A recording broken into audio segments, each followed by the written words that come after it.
Olá pessoal, vou adicionar aqui o professor Fábio Delia.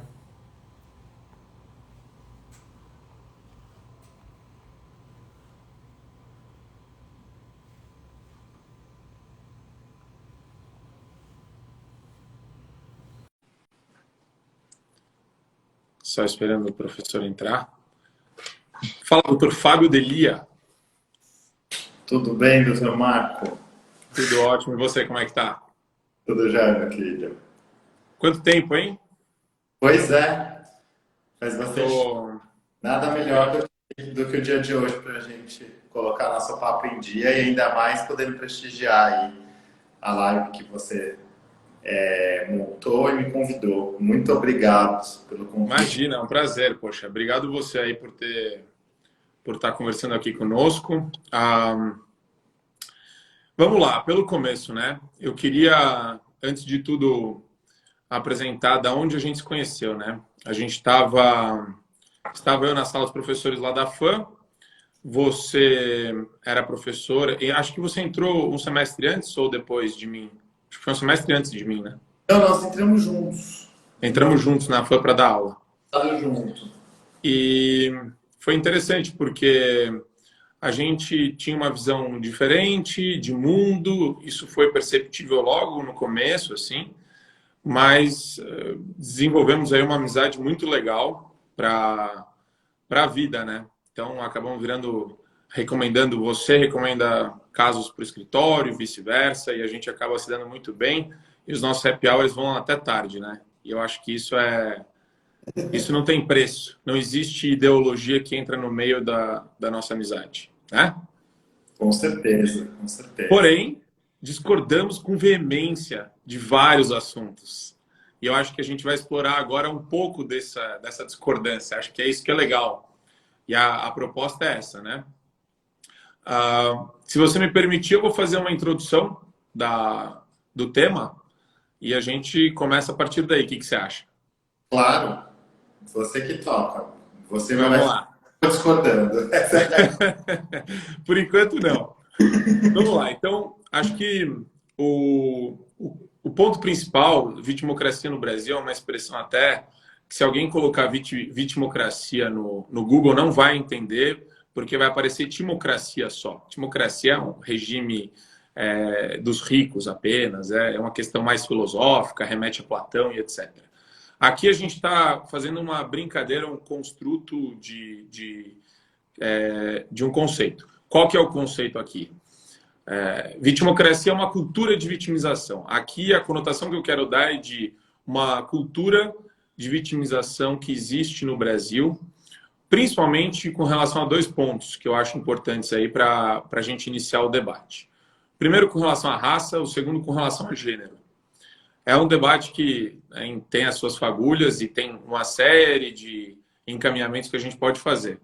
Mas o ponto principal dessa cultura de vitimização, na minha visão, é bastante simples e temerário.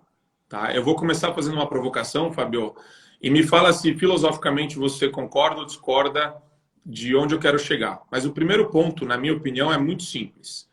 Por que é perigoso a cultura? Por que a cultura de vitimização é perigosa? Porque quando ela se espalha, né, principalmente para as pessoas mais novas, você cria uma cultura de ressentimento. Uma cultura de ressentimento, uma opinião deflagrada entre as pessoas de ressentimento, com base em cor de pele ou gênero, é fácil de ser absorvida. E essas pessoas, elas, com base nisso, né, com base na pirâmide do opressor e do oprimido, elas vão querendo galgar postos em quem é mais oprimido, quem é mais, que cultura, que cor de pele, que gênero é mais oprimido pela sociedade de uma certa forma e merece alguma recompensa, algum benefício, algum auxílio, alguma bolsa, alguma cota por conta disso. Então, filosoficamente, a gente tem aí alguns cientistas políticos que abordam esse tema. O que eu mais gosto é o economista Thomas Sowell, nos Estados Unidos, e ele trata disso de maneira muito cética num livro chamado Ações Afirmativas pelo Mundo.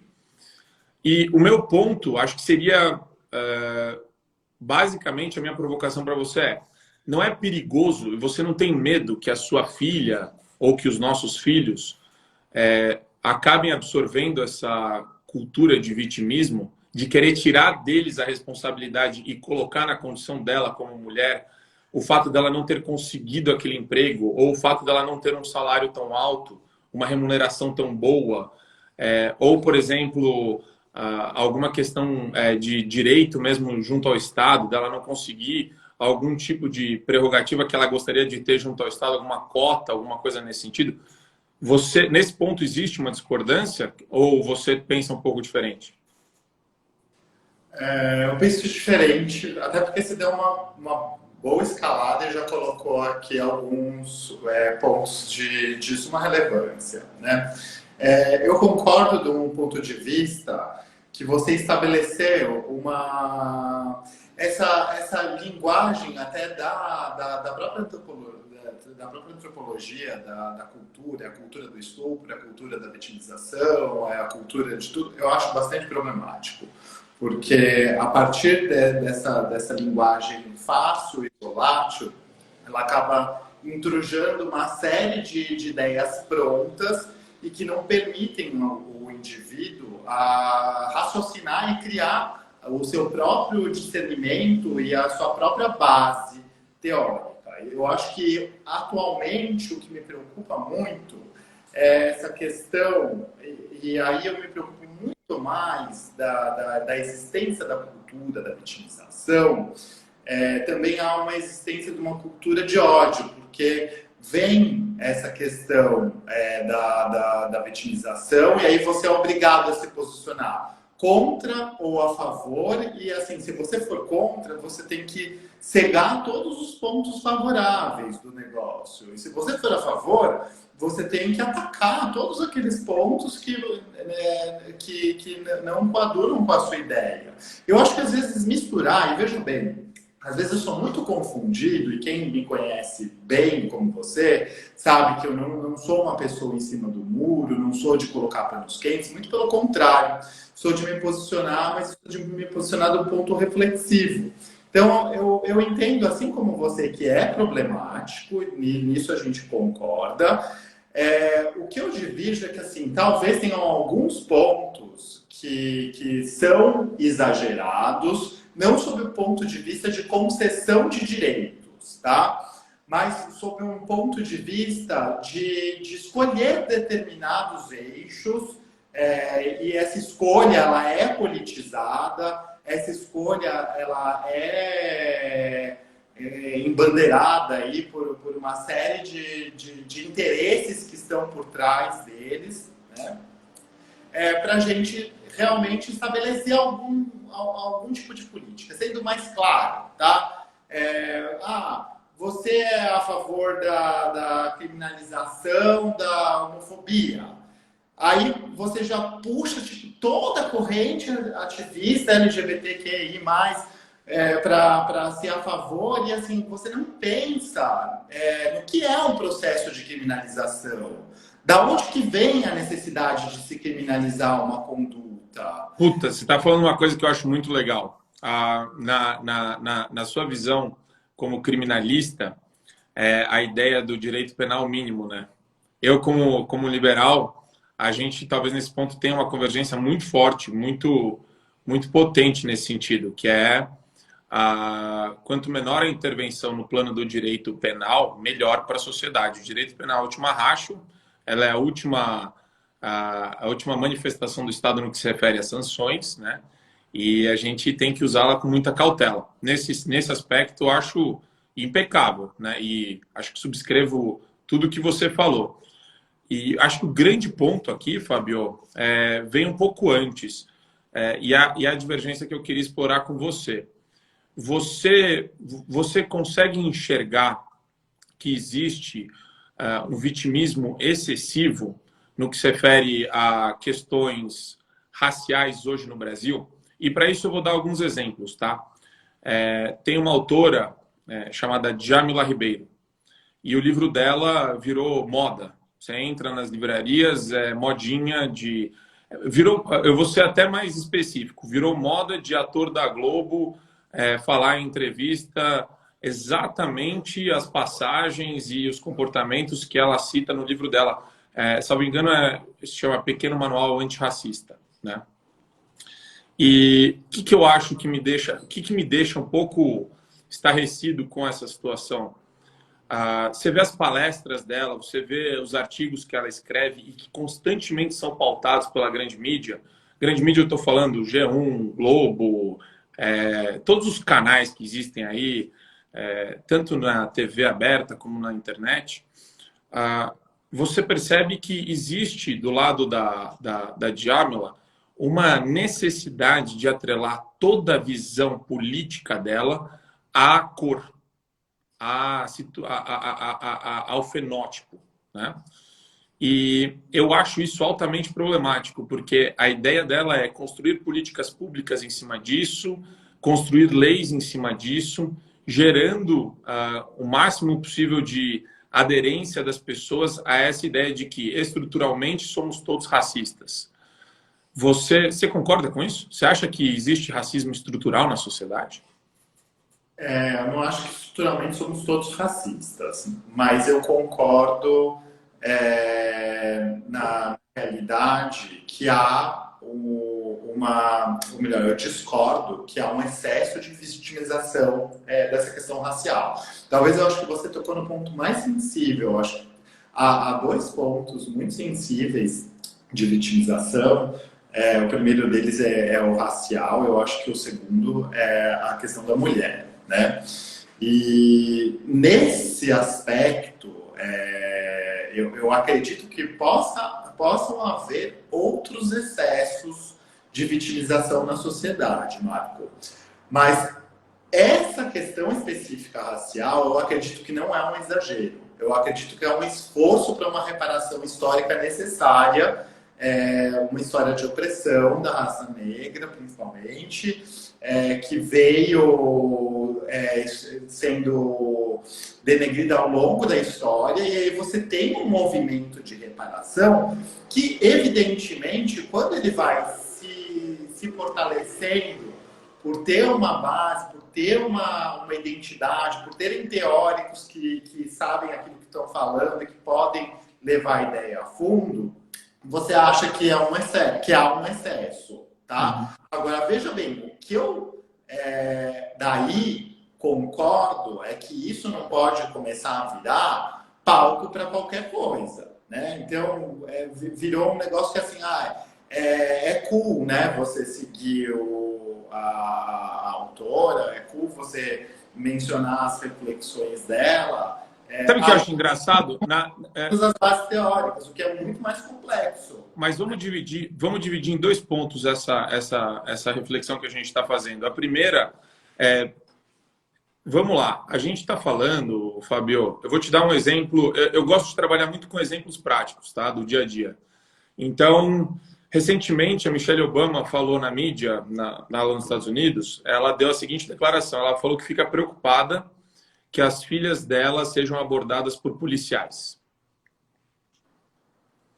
Isso me soa muito, muito estranho. Para não falar irônico, bizarro, sem noção. A ideia que ela quer transmitir de que a polícia é predominantemente racista e ela tem medo que as filhas dela sejam paradas pelos policiais, mostra uma pseudo-desconfiança dos policiais americanos que uma ex-primeira-dama, na minha humilde opinião, não deveria ter. Eu acho triste a maneira como esse assunto é lidado. Aí vamos pegar e importar a posição da Michelle Obama e trazer para uma série de artistas bem-sucedidas e artistas e homens também que trabalham no ramo do entretenimento, que são muito bem-sucedidos, que têm a cor negra. E aí? O discurso, por que eles têm uma tara, por que eles têm um gosto em falar de racismo? Porque eu sofri racismo, porque você não sabe o que é passar por isso, porque... E eu conheço muitas pessoas que são negras, que são pardas, brancas, eu conheço um monte de gente, e assim, as coisas que eu vejo postadas na internet, Fabião, não tem, às vezes não tem o menor nível de aproximação com a realidade. As frases racistas que são colocadas nesses tabloides, tipo Mídia Ninja e mídias do gênero, sabe? Quebrando o tabu, são falas que você nunca vai ouvir, nunca ouviu no cotidiano. Isso de amigos meus que falam, nossa, eu nunca ouvi essa expressão no cotidiano, falando de cor de pele, falando do cabelo. Então, eu fico um pouco... Então, queria saber de você, da Michelle Obama, o que você acha? E dessa ideia do artista da Globo que ganha milhões, que é bem sucedido, falando da trajetória dele difícil, que sofreu preconceito, e eu, que sou branco, não posso nem opinar sobre o que é isso, porque eu não sei o que é estar na pele dele. E eu ainda vou jogar mais uma coisinha aí para a sua pergunta, para a pergunta ficar mais colorida. A pessoa, ela cria essa ideia de lugar de fala, ou seja, eu sou branco, então não posso falar sobre racismo, já para criar uma distância no que tange ao debate. Você acha que lugar de fala também é algo válido, não? Vamos lá.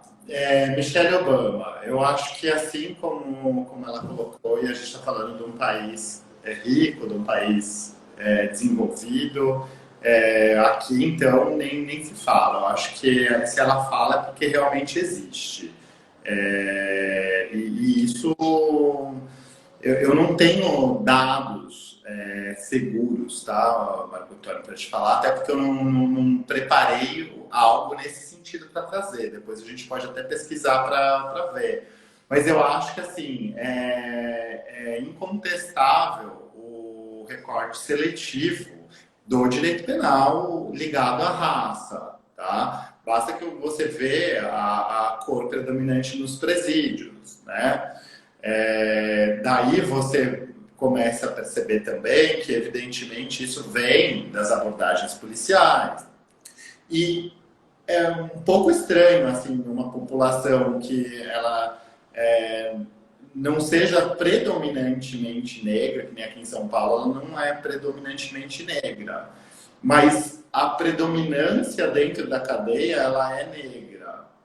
E a predominância em uma escola particular elitizada, ela é branca. Para não dizer que, às vezes, inexiste uma criança negra. Então, a gente está tocando num ponto muito sensível, porque não é uma elucubração. É algo que existe que você nem precisa de dados, porque ele é sensível. Eu tenho um pouco de medo disso, sabia, Fabião? Eu morro de medo, cara. E o que você falou agora me dá um arrepio, porque assim, vamos lá, não precisar de dados, mas aí você fala, a população brasileira é majoritariamente mestiça, né? Então existem pardos que se autodeclaram negros e existe uma confusão de negros e pardos. É diferente dos Estados Unidos, que você tem predominantemente brancos e acho que a população negra lá corresponde a 13%, né, do total. A grande maioria é branca e um percentual menor de hispânicos. Aí você vê na cadeia, eu vou estar usando os Estados Unidos como paradigma, tá? Porque eu lembrei da relação.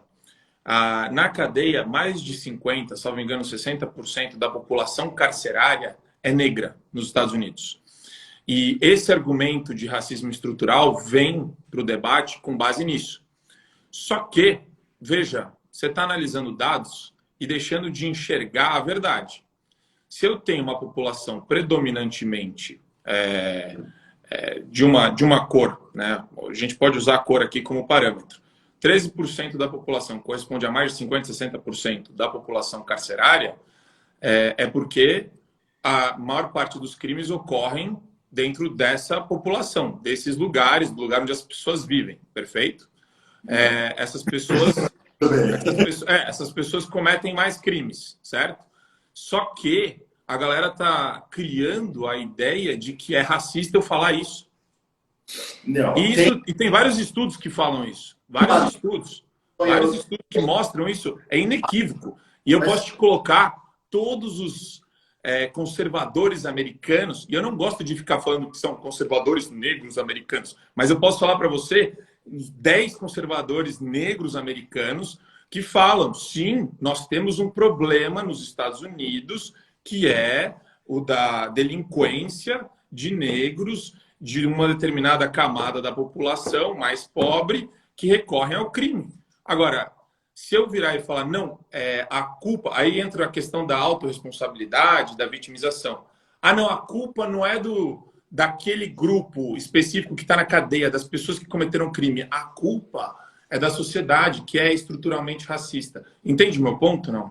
Entendo, entendo. Mas eu acho que não é que a culpa ela é da sociedade, mas eu acho que a partir do momento que a sociedade ela não propõe uma mudança de paradigmas, que ele tem que vir através de ações afirmativas. Eu não vejo outro modo que não seja esse, tá? De reparação, da gente tentar criar um patamar de igualdade. Porque assim, e aqui, veja bem, você acabou se apegando muito ao dado, que eu falei que nem precisa de dado.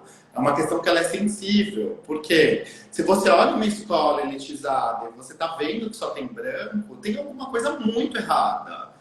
A gente teve um seminário até BBC CRIM, que veio um estudioso muito famoso dos Estados Unidos, Hart, e ele ia ser uma das principais palestras do simpósio. E ele era negro. O simpósio estava acontecendo num hotel super chique, na Avenida Paulista. Ele foi barrado na entrada do hotel. Você acha isso normal? Não é normal. A gente pode até entender que em determinadas situações pode haver um determinado exagero, pode, mas... Eu não sei, Fabião, eu já fui barrado em vários eventos também. Com certeza, né? É que eu não sei, a gente atribui ao quê? Quando eu trabalhei na Secretaria da Justiça durante um breve período da minha vida, eu convivia com o pessoal da Coordenadoria de Povos Indígenas, Coordenadoria de Diversidade Sexual e eu era do Núcleo de Enfrentamento ao Tráfico de Pessoas. E tinha também a outra coordenadoria, que era População Negra e Povos Indígenas. Era o nome dessa coordenadoria. Aí o coordenador, ele chegava assim nas palestras que ele dava, nos mutirões que eram feitos pelo Estado de São Paulo, e falava... Marco, eu falava para a plateia, né? Mas eu lembro como se fosse ele falando para mim, porque eu tive uma conversa também pessoal com ele. Ele falou, Marco, eu fui na casa de um grande amigo meu e ele me recebeu. E quando ele me recebeu, chegou um outro casal amigo dele. E ele pegou, me apresentou para esse outro casal e falou, esse daqui é o fulano de tal, fez graduação comigo na PUC, fez mestrado na PUC também, tarará, e me apresentou para o casal. Aí ele virou para mim e para a plateia e falou, tá vendo? Ele estava justificando por que um negro tem que entrar na casa dele. Aí eu pergunto para você, Fabião, não tem muita subjetividade nessa discussão de racismo estrutural? Depende muito nos olhos de quem vê, porque eu percebo que ele utilizou isso como uma arma letal antirracista e, no fundo, era um amigo convidando ele para casa. E veja, é o que assim, eu sou totalmente a favor da percepção subjetiva das pessoas, né? E isso é um problema, né? O convívio social é difícil porque as pessoas entendem, às vezes comunicam mal, né? Eu até entendo falha de comunicação, essas coisas. Agora, o cara instrumentalizou isso e transformou em discurso político para a plateia, que ele disseminava nos mutirões que eram feitos aí nessa espécie de caravana que era feita pelo estado de São Paulo inteiro. Então, eu tenho um pouco de medo, viu? Transformar essas experiências pessoais ou situações específicas no cotidiano em espécie de representação do macro ou do estereótipo racistoide que vivemos, eu acho terrível isso, Fabião. Eu não acho que as crianças nascem racistas e nem que a gente é. Se você pegar o manual da Djamila Ribeiro, você vai sair falando pela Paulista que você é racista, porque você não é antirracista. E daí começa toda uma construção sociológica de você tendo que aprender os seus privilégios por ser um homem branco. Aí fica um papo muito louco. Você não acha que eu acho que chega no nível de problemas de autoajuda aí. Ou estou exagerando? Eu acho que Você tá exagerando.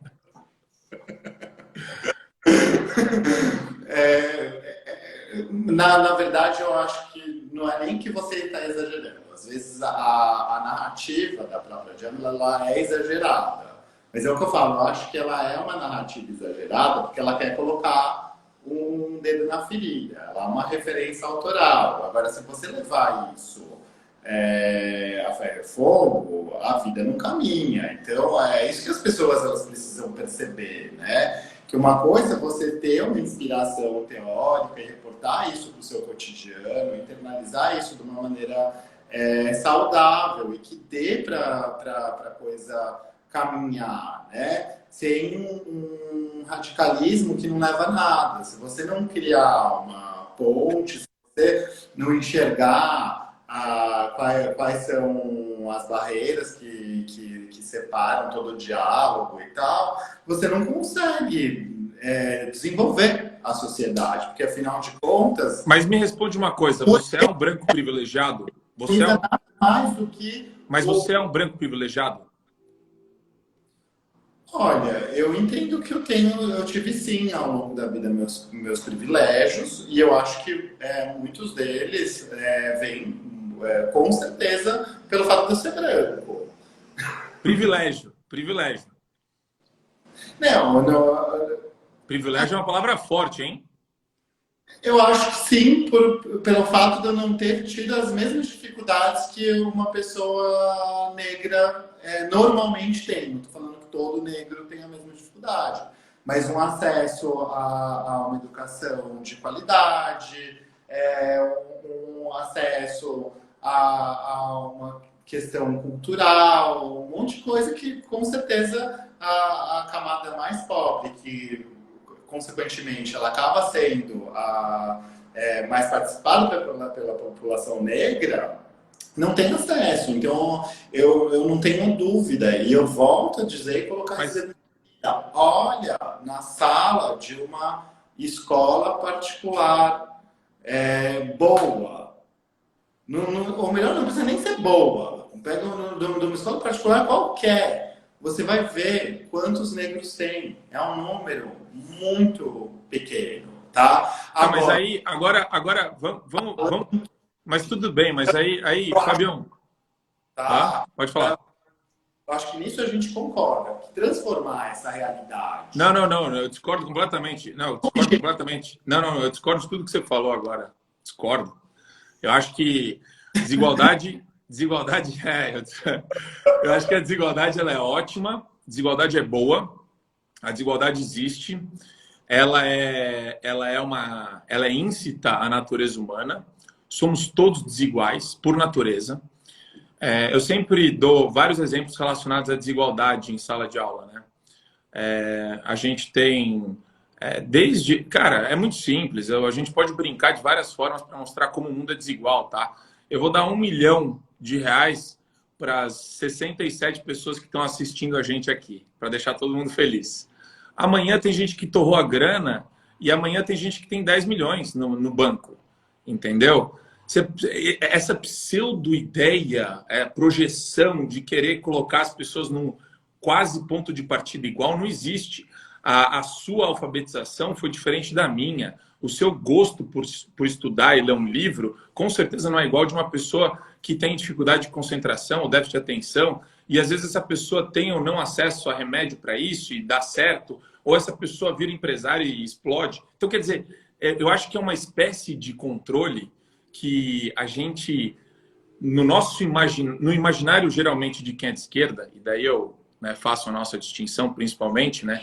A pessoa de esquerda acha que o Estado pode entrar no meio e brincar de redistribuição de riqueza e brincar de pirâmide social. Então eu vou pegar quem eu acho que é mais marginalizado, vou dar um plus aqui, dando espaço na universidade, ou dando uma bolsa, ou dando alguma cota em alguma coisa.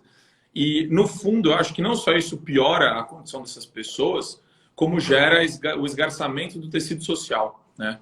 Porque cria essa animosidade entre os grupos sociais diversos, que não colocam isso na pauta do dia a dia. O Thomas Sowell fala que o racismo nos Estados Unidos morreu. Ele vive por aparelhos, ele só sobrevive por aparelhos por conta da esquerda americana, que utiliza o argumento do racismo estrutural como um meio de propalar suas ideias coletivistas e jogar daí um contra o outro. Você percebe que existe isso daí? A gente está falando de vitimismo, mas, no fundo, essa ideia de racismo estrutural também ela é transferida para a questão da misoginia e do machismo. Você concorda que existe esse duplo padrão de você puxar esses dois assuntos e toda hora você tira a Candace Owens dos Estados Unidos, ela fala, eu vou tirar aqui o meu Black Card, né? Que é sabe o cartão de crédito Black, que é o melhor? Ela faz uma alusão ao Black Card, como se fosse, agora eu vou tirar o argumento que ninguém pode discutir comigo. Eu sou negra, então eu naturalmente sou contra a polícia, eu naturalmente sou a favor de ações afirmativas. E tem toda uma comunidade negra conservadora que é completamente contra isso. Porque é contra o Estado querer entrar no meio de discussões que vão se assentando com o tempo, com base na livre iniciativa das pessoas e na liberdade que as pessoas têm de escolher. O que você acha? Aí você vem e fazendo um gancho disso com aquilo que você acabou de falar, né? Da desigualdade que ela é saudável. Você falou da desigualdade na universidade, mas eu vou te falar só mais um ponto. Daí você comenta ele também. Você vai no campo de futebol, a maior parte das pessoas que estão lá são pardos e negros, os jogadores de futebol. E o salário deles é muito bom, melhor que de muitos advogados. Muitos advogados, juízes, empresários e assim por diante. E daí eu te falo, o que a gente faz com isso? Porque, na minha opinião, o que vale muito mais a chuteira e uma graninha de um time que às vezes nem é o melhor, mas que eu vou tirar 100 pau por mês, do que um banco na universidade, na minha opinião. Mas calma aí. Vai. Essa foi provocativa, hein? Essa você gostou. A questão é a seguinte: o barco ele tem que caminhar, ele tem que navegar, na verdade, para determinado sentido, tá? Que vão ter desigualdades, que vão ter divergências, da mesma forma que você falou, você dá 1 milhão na mão de 67 pessoas, 66 agora, que amanhã metade vai estar sem um centavo no bolso e a outra, o 1% vai estar com 5 milhões e tal. Aí a gente está falando assim, a gente não pode pegar um êxito de minorias e transformar isso em regra para extirpar direitos de maiorias. E aqui eu não estou falando de minoria no sentido ideológico de proteção de minorias, não, tá? Estou falando no sentido quantitativo mesmo, tá? Não tem como você pegar experiências negras, por exemplo, bem-sucedidas e falar, olha, ele conseguiu, você não consegue porque você é um chorão, entendeu? Não, é porque tem realmente determinadas pessoas que se destacam e que conseguem. É a mesma coisa dos jogadores de futebol, você falou dos mega salários. E de um grão de areia também dentro desse universo esportivo, porque os atletas são muito mal remunerados, inclusive, né? E acabam sendo, muitas vezes, um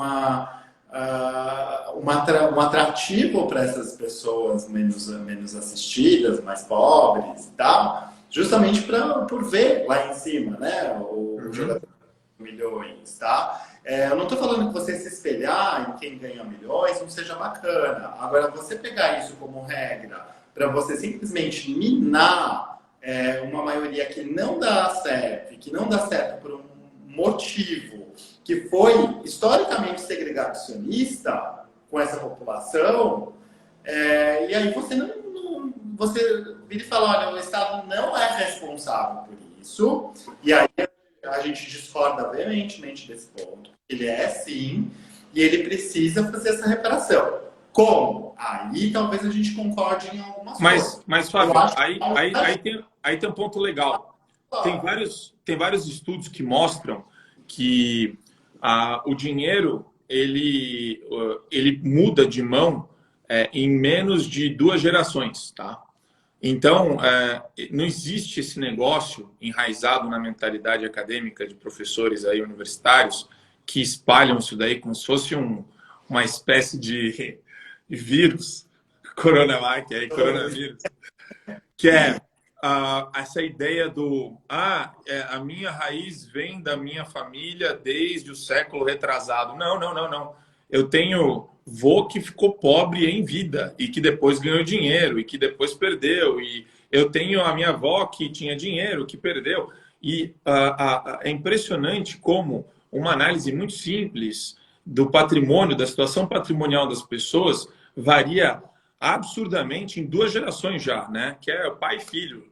E o ponto que eu quero chegar e que eu acho interessante e relevante para nós é essa ideia de carregar a historicidade com esse peso, com esse grau de veemência, para justificar a outorga de privilégios e benesses a custo do Estado, que não só gerencia terrivelmente tudo que ele coloca à mão, terrivelmente, como não tem o papel moral de redistribuir dinheiro confiscado de contribuinte, dinheiro cobrado de contribuinte, que somos nós, somos eu e você, né? Então é como se eu, você, toda a geração atual, né, ou todas as pessoas que pagam tributo hoje, estivessem arcando com disparidades patrimoniais ou injustiças sociais do passado, com pessoas que vivem hoje que nunca viveram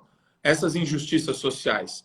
E daí o argumento que a esquerda usa é: mas a história traz para o presente a condição de miserabilidade, a condição... E eu conheço muita gente, e eu já vi muita gente das últimas 2, 3, 4 gerações que, para dar certo na vida, aquela velha história, né? Não basta, você não tem que acertar várias vezes, você tem que acertar uma só. Eu acho um pouco condescendente isso. Parece que a esquerda está falando para mim o seguinte, ó: se é negro e não tem ajuda do Estado, não tem vez. É isso que a gente pode resumir? É que aí talvez eu não gosto muito disso, porque a gente divide também uma questão que é super relevante em direita e esquerda política, e que não deveria ser, tá? Por quê? Tudo bem, você pode ser liberal e não defender a intervenção do Estado em determinados pontos, principalmente nesse, porque você acha que o Estado é um mau gestor, mas de repente você pode concordar que a iniciativa privada faça parte disso e também consiga proporcionar uma maior equidade. Como? Assim, Mas como? Cota em tudo, então. É cota em tudo. Eu acho que assim, a política de cotas, eu não estou falando que ela é uma solução para todo tipo de problema, nem falando que é uma solução barata, e nem falando que é uma solução justa, mas ela é uma solução necessária. Mas em tudo. Em tudo. Tá? Eu acho que quase tudo, Marco. Então, no meu escritório, eu tenho menos mulheres do que homens. Eu tenho que demitir os homens e contratar as mulheres. Seria isso? Olha, e o Estado vai me obrigar, sob pena de multa. A política de cotas ela não estabelece um racha, né? O que já é bastante problemático. Porque assim, a gente está falando de estabelecer uma cota. Eu adoro, eu acho autoritário, eu acho muito autoritário isso. O Estado falar quem eu tenho que contratar na minha empresa com base em sexo, né, gênero ou cor de pele. Mas a gente volta a falar do Estado e tal. Mas, com certeza, tem outros meios de reuniões, até do próprio empresariado, que eles vão concordar com isso sem uma imposição estatal. Por quê? Porque o fato dessa desigualdade e da questão da falta de oportunidades para negros, para mulheres e tal, é uma coisa que ela incomoda, ela acaba incomodando e afetando a todos nós, né? E aqui eu não estou falando que obrigatoriamente tem que ser meio a meio. Às vezes é muito louco isso, porque tem determinados escritórios hoje que tem a maior parte de mulher. Hoje a advocacia ela é muito feminina, né? Então, tem bastante mulher. Mas aí que tá. Quando é decisão do empresário, tudo bem. Agora, muda tudo quando é imposição do Estado. Aí é que entra no jogo, né? Aí é a Por divergência. exemplo, eu mostrei para o meu estagiário, Lucas. Aí sim é uma divergência política, que Então, é uma maior intervenção estatal ou uma menor intervenção estatal, né? eu mostrei para o meu estagiário, Lucas, um processo seletivo de um escritório grande aqui em São Paulo. E a condição era ser autodeclarado negro e estar cursando até o segundo ano da faculdade de Direito. Meu, eu acho inacreditável um estágio seletivo segregando pessoas com base em cor de pele. Mas assim, quando a escolha do empresário, ele é livre para escolher, ok, ele faz o que ele quiser com o negócio dele. Se ele quiser começar a pagar 10 mil reais por mês para estagiário, ótimo, parabéns para ele, é uma escolha dele. Eu acho que ninguém tem nada a ver com isso. Mas eu acho de uma falta eu acho que tem um intuito muito mais de querer parecer politicamente correto e só contribuir com essa espécie de cultura da segregação com base na cor. Mas, enfim, acho que é um ponto de divergência, né?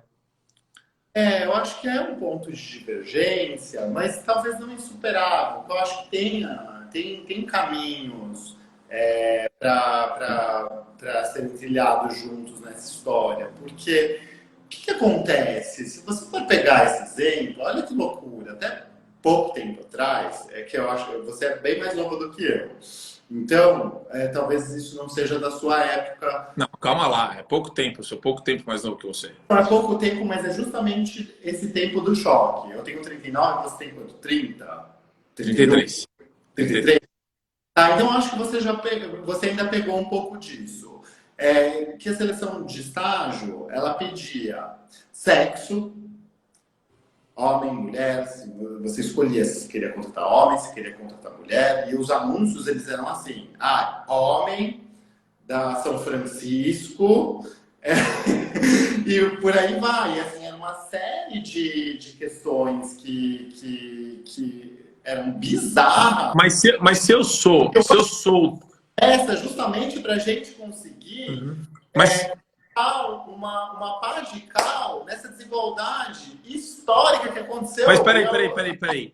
A desigualdade sempre vai existir. Eu acabei de dar o exemplo que se cada um aqui sair com R$ 1 milhão dessa live, tem gente que amanhã tá pobre, gastou com bebida, cigarro e garotas de programa. Aí você fala, Marco, mas vamos lutar contra a desigualdade no mundo. Não. A luta dos liberais não é contra a desigualdade. A luta da esquerda porque a esquerda quer igualdade a qualquer custo. E é isso aí que acho que é o nosso maior ponto de divergência. A luta da direita é contra a miserabilidade extrema e contra a pobreza extrema. Que a direita, o melhor motor para tirar as pessoas disso é o livre mercado e a livre iniciativa. Só livre concorrência. Só as pessoas conseguem sair do estado de miserabilidade extremo e majoritariamente com acesso a bens produzidos pela iniciativa privada. Tudo que dependeu de desenvolvimento por parte do Estado deixou as pessoas descontentes e haver navios. Por exemplo, saneamento básico no Brasil, que sempre foi público. Agora a gente teve um novo marco regulatório disso daí. Agora, acho que o nosso ponto de divergência, e daí eu discordo da sua outra assertiva antes, que o problema não é direita e esquerda. Não, é sim. Eu acho que a gênese da discussão está em direita e esquerda. A gênese da discussão está nisso. Existe uma visão coletivista de mundo. Sempre que você fala algo, você fala com um viés coletivista. Precisamos consertar a sociedade. Eu estou pensando no indivíduo. Eu estou pensando no cara que é dono do escritório, que fala, olha, eu vou ser o cara mais politicamente correto do mundo, e ele arca com o bônus e com o ônus disso. E se der certo para ele, ótimo. E se der errado para ele, quem vai sofrer o ônus disso é ele. Entende o meu ponto? Gênese do problema, eu acho que o fato de existir direita e esquerda, de existirem alinhamentos de uma e de outra, isso é incontestável e sempre vai existir. Agora, o que a gente tem que acabar é de colocar essa linha intransponível entre direita e esquerda. A gente tem que dialogar, a gente tem que caminhar junto, a gente tem que propor um meio termo, tá? Porque senão o mundo não anda, senão a coisa ela vai ficar estagnada da forma como está. Né? E isso é muito preocupante. Eu acho que esse é o ponto principal. Eu acho que você pode não concordar com a política de cotas, e eu posso concordar. Eu posso não concordar com uma abstenção total do Estado. Mas será que a gente não chega no meio termo? Então o Estado não intervém tanto e a gente cede um pouquinho nessa intervenção. Mas peraí, daí também. Não, calma lá, calma lá. Eu acho assim, tem em algum lugar, tem, óbvio, um meio termo para gente trabalhar. Mas eu fico abismado, Fábio. Acho que eu vou voltar num ponto e daí a gente brinca um pouquinho sobre a questão desse machismo estrutural, porque tem o racismo estrutural, tem o machismo estrutural. Aí tem a Djamila Ribeiro falando que a branquitude é um problema. Enfim, tem vários tópicos que eu acho que cruzam aqui, mas o meu ponto principal é a questão da pessoa não assumir responsabilidade pelos seus atos, certo? Esse é o ponto principal dessa eu até ia falar estatização do vitimismo, porque o Brasil já colocou uma série de benefícios para vários grupos, né? Diversos grupos sociais diferentes. Mas eu quero entrar mais na lógica do indivíduo. As pessoas, eu juro por Deus, assim, o mundo, e é uma coisa que eu acho que todo mundo tinha que, quando acorda de manhã, respirar fundo e pensar: o mundo não existe para mim. Eu estou nele. O mundo não deve nada para mim. E a lógica que eu percebo das pessoas que têm essa cultura de vitimização, e agora eu posso falar com tranquilidade, você não é uma pessoa que se vitimiza. Você é um empreendedor, você é sócio de um escritório de advocacia, você corre atrás, né? Porque tem muita gente que fica sentada esperando que o mundo entregue de bandeja, numa bandeja de prata, alguma coisa para ela. E daí vem lá um discurso efusivo dos professores universitários, 99% dos professores universitários no Brasil começam a falar sobre como meritocracia não existe, como é tudo cor de pele. Aí vem alguém e fala: Marco, você só é bem-sucedido por causa da cor da sua pele. Cara, isso é nível hard, ofensivo. Isso é um absurdo. Ninguém sabe o que eu passei na vida. Ninguém sabe o que você passou na vida para virar sócio do seu escritório. E vem um pessoal com um papo generalista, estereotipado da maneira errada, porque estereótipos existem, mas vem querer criar novos estereótipos com base em: o sucesso existe porque o cara é isso, é aquilo. Aí fica aparecendo aquelas fofocas da revista Caras. Chega a ser bizarro. Em sala de aula, sendo lecionado para os alunos com aquele ar de autoridade intelectual e os alunos absorvendo aquilo. E todo mundo absorvendo a cultura do: então se eu não sou bem-sucedido é culpa do sistema, é culpa da sociedade. Entende o meu nível de insatisfação com isso? Porque você pega um outro extremo. Você está vendo como os extremos eles são complicados, né? E eu não estou falando esse outro extremo. Isso que eu falo. Você perguntou: você não acha que tem um excesso? Eu acho que assim, um excesso de todas as partes ele é péssimo, tá? Eu não acho que assim você desenvolver determinadas políticas públicas para atender a uma igualdade e a geração de uma oportunidade para determinados grupos seja um excesso. Mas eu acho que assim, aí você partir para outro ponto, virar e falar: você fala, se você pensar que é excesso, você fala que é excesso só porque você é branco, só porque você é um cara, você só está onde você está porque você não sou eu. Aí eu começo a achar que começa a ficar uma coisa um pouco estranha. Compreende? Acho que sim. Você está falando o seguinte: eu ralei muito para chegar onde eu tô e não venha falar que é por causa da minha pele. Você não me conhece. Eu acho que é você apontar um um dele falando que a causa ela é essa de um sucesso, ela é ofensiva. Agora, E olha que eu não sou um cara que... Eu não fico ofendido, hein? Eu não fico ofendido por nada nesse mundo. Eu só acho que a galera do mimimi... A galera do mimimi tem um discurso altamente ofensivo com quem é contra a retórica mimizenta. Saca? É esse o ponto. Porque, vou te dar um outro exemplo. Esses dias eu estava conversando com uma advogada muito bem sucedida e ela virou para mim e falou, então, Marco, a gente estava conversando sobre quanto a gente ganhava, né? Eu fiquei assustado com quanto ela ganhava, porque era um valor altíssimo para todos os padrões. Enfim, a estrutura que ela trabalha é multinacional, etc. E ela falou, trabalho lá, ganho tanto. Falei, pô, que legal, parabéns. Poxa, que cargo forte que você tem. Ela próximo passo é virar sócia, eu vou virar sócia a qualquer momento. Mas deveria, né? Mas pelo jeito, eu acho que não. Aí eu falei, por que não? Aí ela mandou não, porque o pessoal lá é muito machista. E porque eu sou mulher, eu não vou conseguir virar sócia. Daí eu virei para ela e falei, mas você tem garra, você tem gana, você vai lutar pela vaga. E se os caras forem machistas, eles têm que ser machistas além do ponto da lógica econômica. Porque quem virar sócio é alguém que agrega valor para a tua sociedade, certo, Fabião? Estou errado? Não. Então, se o cara é machista a ponto de tirar um ativo ou deixar de colocar como sócia da sociedade, ele está sendo burro, certo? E, de alguma forma, ele vai ser penalizado por isso pelas regras de mercado, correto? E se ela sair de lá e for para outro lugar e se restabelecer, porque os caras são machistas e não esperar o cara não dar a posição para ela na sociedade, ela também vai estar fazendo o que é melhor para ela, porque ela não gosta daquele ambiente, porque ela não concorda com aquele ambiente. O meu ponto é, dar mais liberdade para as pessoas é sempre a melhor solução, porque as pessoas têm discernimento e as que não têm discernimento são punidas por isso.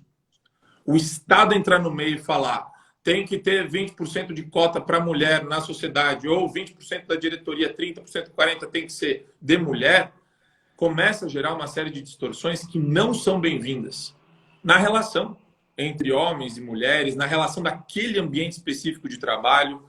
Eu conheço empresa multinacional que faz isso. É 50-50 a diretoria. Metade homem, metade mulher. Sabe o que acontece? Agora, teoricamente, tinha mais mulher qualificada para a posição de diretora, você vai colocar um cara menos qualificado. Então, quer dizer, essa lógica, ela depõe contra a própria intenção de quem defende esse tipo de política pública, que é obrigar por lei a iniciativa privada a fazer coisa que nunca deveria ser obrigada por lei, nunca deveria ser obrigatória. Aconteceu agora no Chile, né? Na eleição agora das deputadas no Chile, você viu isso, não? Que foi majoritariamente feminino, mas tiveram que fazer o corte de 50-50 por conta dessa legislação. Então, eu acho temerário. Considerações finais, Flavião. Desculpa, eu tive um surto. Considerações finais. Eu descubro as ideias e eu falo, Marco, parabéns, porque eu gosto muito de... Não das suas ideias, mas de como você as fundamenta.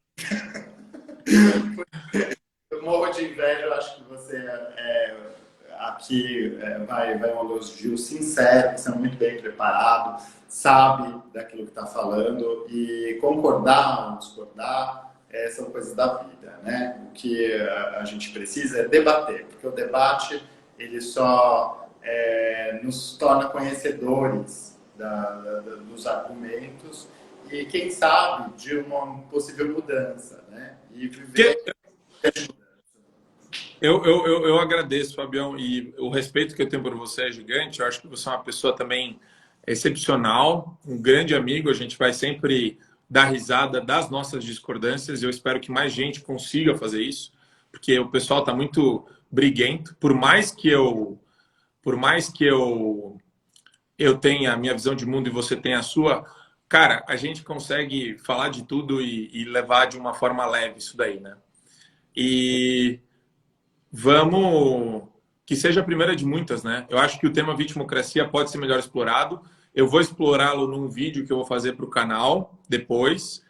Vou trazer alguns autores, dados, estatísticas, informações para subsidiar isso daí. Cara, é só o começo de várias polêmicas aí que a gente vai endereçar, se Deus quiser. Muito Queria bacana. agradecer também a todos aí que acompanharam a gente durante toda a live. Desculpa, Muito Fabio. obrigado a todos que acompanharam. Obrigado, Marco, mais uma vez pelo convite. Obrigado também pelo carinho que, quando passei o convite, recebido de alunos, ex-alunos, da minha família, enfim. Foi tudo muito bom, muito gostoso. Como sempre, foi um prazer estar com você, Marco Antônio. Valeu, obrigado, Fabião. Tamo junto, cara. Até a próxima. Valeu, pessoal. Obrigado. Bom, beijo grande. Aprendendo a desligar a live aqui no meio da live.